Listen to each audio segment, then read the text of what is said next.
Hey Apple fans, welcome back to my channel. Today we are diving into some hot iOS 19 leaks.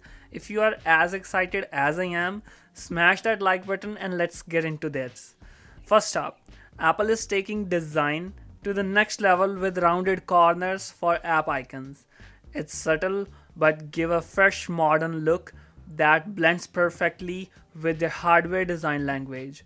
What do you think of this change? Let me know in the comments. Here I have a leaked video. You can see here the Apple iOS 19 user interface. Now, here's a game changer.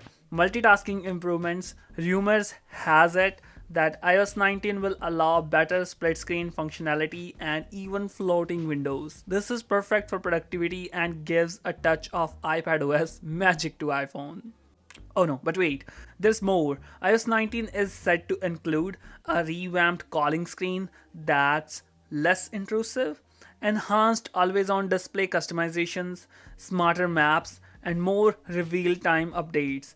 Really, a redesigned wallpaper page for better personalizations. And don't forget the rumored flight ticket scanner in a wallet app, making travel even easier. iOS 19 is shaping you to be major step forward for Apple with its sleek design, tweaks, and powerful new features. It's got us all hyped. Stay tuned for those videos and for more updates. We get closer to the official launch. Thanks for watching and I'll see you in the next one.